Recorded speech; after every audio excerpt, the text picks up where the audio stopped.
जो चार युग में भगवान विष्णु के अवतार होते हैं हर बार, क्योंकि ब्रह्मांड में ब्रह्मा द्वारा सृजन, विष्णु द्वारा पालना और शंकर द्वारा विनाश होता है। तो जितने भी चतुर्युग हो, कभी भी जब भी धर्म ग्लानि का टाइम होता है तब भगवान विष्णु का अवतार होता ही है धरती पर। तो जब धरती पर अवतार होते हैं तो सतयुग, त्रेता, द्वापर, कलयुग। सतयुग में भी असुर घुस आते हैं पाताल लोक से धरती पर और फिर अधम करते हैं। अधर्म को दूर करने के लिए विष्णु के अवतार होते ही रहते हैं। तो मतलब चतुर्युग में होता ही रहता है। मगर एक बात ध्यान रहे कि कभी भी कोई भी चतुर्युग हूबहू रिपीट नहीं होता है। कोई भी चतुर्युग हूबहू रिपीट नहीं होता है। नहीं तो बीके वालों का ज्ञान आ जाएगा कि 5000 साल का वर्ल्ड ड्रामा हूबहू रिपीट होता है। तो चार युग जो होता है वो हूबहू रिपीट होता ही नहीं है, कभी भी नहीं होता। क्यों, कैसे, मैं बताऊं। जब कलयुग के अंत में जब शंकर द्वारा विनाश होता है, तो शंकर द्वारा जब विनाश होता है तो कहीं शंकर अग्नि जला देता है, कहीं जल प्रलय होता है, कहीं अर्थक्वेक होता है। प्रकृति के पांचों तत्व इतने तमो प्रधान हो जाते हैं कि सब कुछ भस्म कर देते हैं। मुश्किल से थोड़ी कुछ हजार आत्माएं, मुश्किल से 1000 आत्माएं समझो बच जाती धरती पर। और वो फिर धीरे धीरे ये प्रकृति का प्रकोप देके वो भी धीरे धीरे परमात्मा को याद करके परमात्मा में लवलीन हो जाती है और फिर उसको बचाना मतलब साक्षात्कार होता है और उसको बीज के तौर पर वो मनुष्य बच जाते हैं, कुछ जानवर बच जाते हैं कुछ धरती पर, या बचाई जाती है। जैसे वो नाव विष्णु आगे लेके आता है और बीज को बचा लेता है धरती पर, फिर उसी बीज से दोबारा ये सतयुग में थोड़ी थोड़ी पब्लिक आती है। तो जब सतयुग शुरू होता है तो वो जो आत्माएं चली गई, तो पूरे चार युग में पहले जो सतयुग, त्रेता, द्वापर, कलयुग में जो आत्माएं थी, तो आत्माएं गई कहाँ। तो चाहे जानवर की आत्मा है, चाहे कीड़े मकोड़े की आत्मा है, चाहे कोई भी आत्मा है, 84 लाख योनि की कोई भी आत्मा है, तो वो आत्माएं सूक्ष्म में चली जाती है। सूक्ष्म में वो आत्माएं सूक्ष्म में रहती है, अति सूक्ष्म में रहती है। मगर सतयुग का वायुमंडल धीरे धीरे एकदम चेंज होता है, तो वो आत्मा के अंदर तमो प्रधान रह जाती है थोड़ी थोड़ी थोड़ी थोड़ी।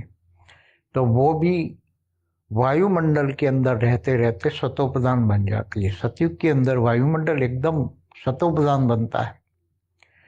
सतयुग का 17,28,000 साल में तो पहले 5 लाख साल में तो इतना सतो प्रधान वायुमंडल होता है कि उसमें किसी की भी नेगेटिविटी चलती ही नहीं, सब एकदम पॉजिटिविटी होती है।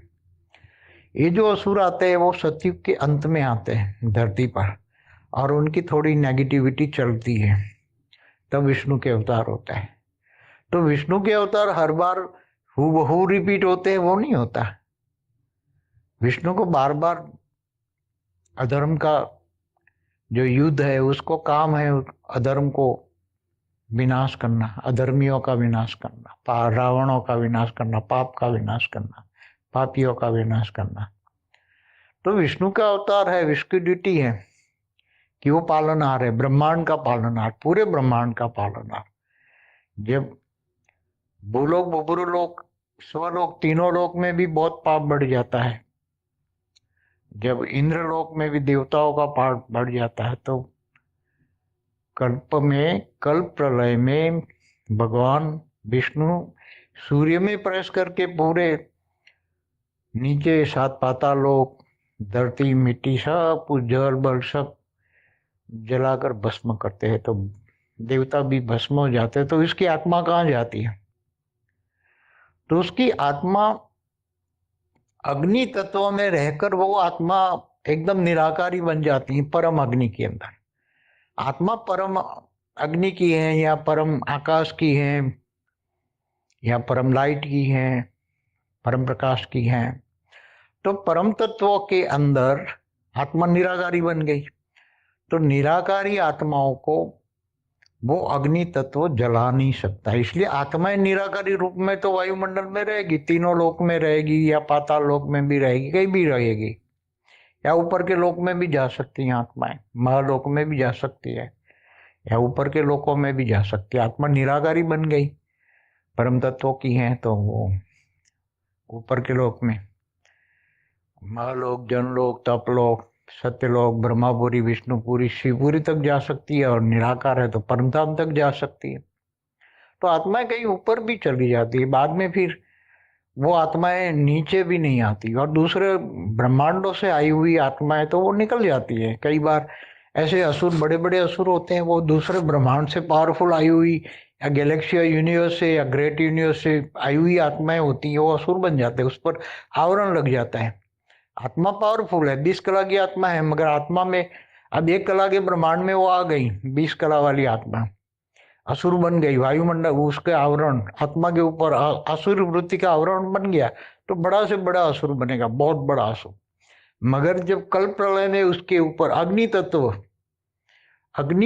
का, कल प्रलय में अग्नि का प्रकोप होता है, अग्नि जला देती है, जब उसके शरीर को, स्थूल शरीर, सूक्ष्म शरीर को भी जलाती है, तो आत्मा दुखी होती है, तो निराकारी बन जाती है, और निराकारी बनती है वो आत्मा, तो एकदम निराकार में उसका असली रूप धारण कर लेती है, तो ऊपर के लोकों में चली जाती है, फिर परमधाम में जाती है, पता लगता है भाई मैं तो यहाँ का हुई नहीं, चलो भागो यहाँ से, तो जहाँ से आई है दूसरी गैलेक्सी, यूनिवर्स, ग्रेट यूनिवर्स से, वहां चली जाती है। उसके साथीदार भी परमधाम में इंतजार करते हैं, कब प्रलय हो, कल प्रलय होगा, और वो आएगी, कल प्रलय में आएगी जरूर आत्मा आएगी, क्योंकि दुखी होगी, जलेगी, 12 सूर्य की रोशनी में आत्माएं जलेगी। भगवान विष्णु सूर्य में प्रवेश करके 12 सूर्य की रोशनी करके पूरे ब्रह्मांड के स्वर्गलोक तक जला देता है।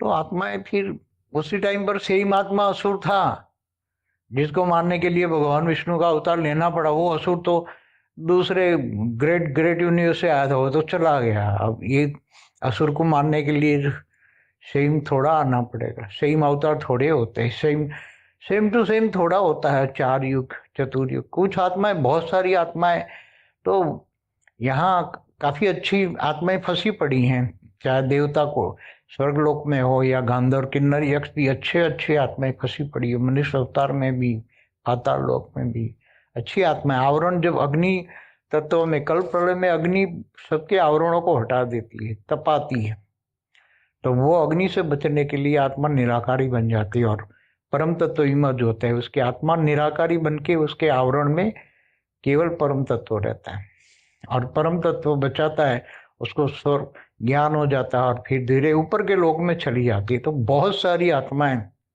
जो तपती हैं, तो महालोक, जनलोक, तपलोक, ऊपर के लोकों में चली जाती हैं। कई आत्माएं तो परमधाम जब चली जाती है, और अपने अपने जहाँ से आई वहां से चली जाती, तो उसका रोल तो रहा ही नहीं। जब उसका रोल ही नहीं रहा, तो फिर सुबहू कहाँ से होगा भाई? वो बड़े बड़े असुर तो चले गए, 20 कला वाले, 15 कला वाले, 12 कला वाले असुर चले गए। वो तो उसको ज्ञान हो गया कि भाई हम तो यहाँ के नहीं है, चलो भागो, यहाँ है तो हम फंस गए थे, असुर बन गए थे, असुर वृत्ति के आवरण में हम फंस गए थे, असुर बन गए थे, पाताल लोग चले गए थे, चलो यहाँ से। तो असुर ही नहीं रहे तो विष्णु के, उनके मारने के लिए विष्णु का अवतार नहीं होगा, छोटे असुर अवतार होगा तो छोटे अवतार लेंगे। तो हुबहू 4 युग ड्रामा रिपीट होता ही नहीं है, हुबहू। तो 4, आप इनके ज्ञान के आधार से चलो एक कि 4 ड्रामा, सत्य त्रेता द्वापर कलयुग में जो आत्माएं थी वो तो ऊपर चली गई, वो दोबारा यहाँ नहीं आई, तो फिर कैसे हुबहू रिपीट होगा? आप सोचो। काफी आत्माएं, कल प्रलय में तो बहुत सारी आत्माएं चली जाती है, अर्ध प्रलय में भी चली जाती है, प्रलय में भी चली जाती है। प्रलय में तो कोई मनुष्य बचता ही नहीं है। जब मनवंतर पूरा होता है, 71 अर्ध प्रलय होकर मनवंतर होता है, तब कोई भी मनुष्य सृष्टि ही नहीं रहती, एक भी मनुष्य नहीं बचता, तो नई सृष्टि बनती मनवंतर में। तो ऐसी तरह धरती पर हुबहू 4 युग नहीं होता, न हुबहू मनवंतर होता है, न मनुष्य शत्रुपा हुबहू होते, मनुष्य शत्रुपा भी बदल जाते हैं। जो 14 मनवंतर में 14 मनुष्य रूपा होता है वो बदल जाते हैं। हर मनवंतर पे ऊपर से जो ऋषि मुनि ऊपर से आते हैं, सप्तर्षि जो आते हैं, 7 ऋषि आते हैं, वो ऊपर के 7 स्टार है, 7 स्टार पर से जो सप्तर्षि आते हैं वो भी बदल जाते हैं, दूसरे आते हैं और चले जाते हैं, दूसरे आते हैं, दूसरे जाते, तीसरे आते हैं। ऐसे हर मनवंतर में अलग अलग ऋषि होते हैं, इसलिए सब कुछ नया होता है, चाहे मनवंतर हो चाहे युगांतर हो, तो ये सब कुछ एकदम नया खेल होता है। इवन महाकल्प प्रलय में जब निराकार ब्रह्म, निराकार शिव सूर्य में प्रवेश करके काल अग्नि पैदा करके पूरे ब्रह्मांड को जलाकर भस्म करता है, तो वो भी आत्माएं भी एकदम खत्म हो जाती, फिर दोबारा जब विसर्जन से सर्जन करता है तो वो आत्माएं नई होती है, वो पुरानी वाली आत्मा नहीं होती ना, उसमें रिकॉर्ड होता है, पुराना रिकॉर्ड होता है, तो हूबहू ड्रामा, ब्रह्मांड का ड्रामा हूबहू रिपीट होता है, ब्रह्मा का 100 साल वाला ड्रामा हूबहू रिपीट होता है, न ब्रह्मांड का ड्रामा होता है हूबहू रिपीट, न महाब्रह्मांड का। महाकाल प्रलय में महाशिव महाकाल बन के अनंत कोटि ब्रह्मांडों को अपने महाकाल अग्नि में जलाकर भस्म करके अपने रोम रोम में समा लेता है। मतलब परम लाइट जो होती है महापरम धाम में, उसके अंदर सारे शिव वापस आ जाते हैं और परम लाइट में सब डाइल्यूट हो जाते हैं, परम लाइट में एकदम डाइल्यूट हो जाते हैं, एक लाइट बन जाती है। जैसे सागर के अंदर बूंद गिरती है तो सब बूंद का अस्तित्व नहीं रहता है, इसी तरह महाकाल प्रलय में महापरम धाम में सारे शिव एकदम डाइल्यूट हो जाते हैं, महापरम धाम में एकदम शिव डाइल्यूट हो जाते हैं, उसका अस्तित्व ही नहीं रहता, कुछ भी नहीं रहता।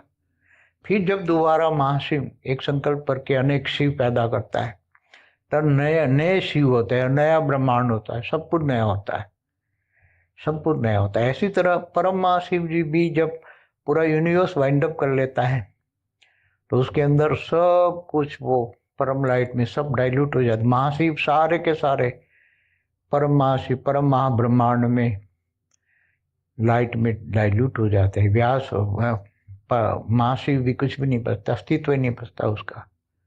और फिर नया जब परम महाशिव जब नया शिव बनाते हैं, महाशिव नया महाशिव, तब वो नए महाशिव होते हैं, नए महाब्रह्मांड होते हैं, सब कुछ नया होता है। तो चाहे ब्रह्मांड हो चाहे महाब्रह्मांड हो चाहे परम महाब्रह्मांड हो चाहे मल्टीवर्स हो, जब विसर्जन होता है तो लाइट में परम लाइट में सब कुछ एकदम सब कुछ डाइल्यूट हो जाता है। फिर दोबारा जब सर्जन करता है तो एकदम नया फ्रेश ड्रामा होता है, एकदम फ्रेश ड्रामा होता है, सब कुछ नया होता है। तो जब तक ये ड्रामा का राज पूरा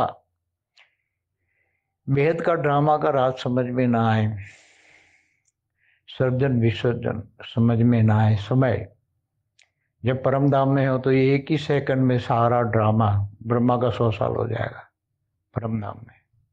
वो तो एक कला का परम धाम है, तो इसलिए 2 सेकंड होती है। महाशिव की तो एक ही पल होती है, यहाँ शिव की 2 पल होती है। परम धाम में रहो तो एक पल में ही 100 साल हो जाता है, फिर दूसरी पल में तो वो विसर्जन कर लेता है। इसलिए प्रतिपल अनंत आनंद ब्रह्मांड बनता है, बिगड़ता है, उसका राज समझना, बुद्धि में लाना, ये बहुत बड़ी बात है। जब ये बात समझ में आ जाए तो ही ये ज्ञान ब्रह्म ज्ञान समझ में आ जाए। ब्रह्म ज्ञान माना ब्रह्मांड का आदि मध्य तक आ गया, सारा ब्रह्मांड का।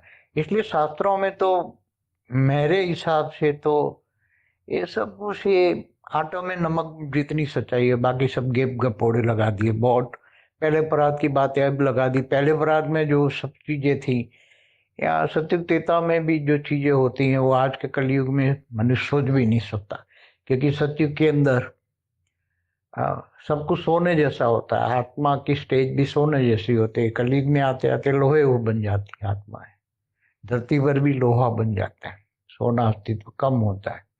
तो ये सब समझने वाली बात है। पूरा समय और तत्व परिवर्तन, तत्वों से परम तत्व, तो स्थूल वतन, सूक्ष्म वतन, परम धाम, ये तीनों धाम की बातें ब्रह्मांड में रहकर समझना और फिर ये सब अर्ध प्रलय, प्रलय, कल्प प्रलय, महाकल्प प्रलय, महाकाल प्रलय बातें समझना। बुद्धि से एकदम हूबहू आत्मस्वरूप में बैठकर हूबहू सब इमर्ज करोगे तो इमर्ज हो जाएगा, तब बुद्धि में बैठेगा, एकदम ज्ञान बुद्धि में बैठेगा। इसलिए ज्ञान को जीवन में धारण करना, ये सभी चीजों को जीवन में धारण करोगे तो वो दिखाई देगा। इसलिए ज्ञान को जीवन में धारण करना, ज्ञान स्वरूप बनना, ये सब कुछ समझ में आ जाएगा। बेहद की परम शांति सोचो, बोलो परम शांति। Join us daily for our morning live meditation, Monday to Saturday, 5:30 to 6:30 a.m. Join us daily for live meditation, 10 p.m. to 11 p.m. on YouTube Live.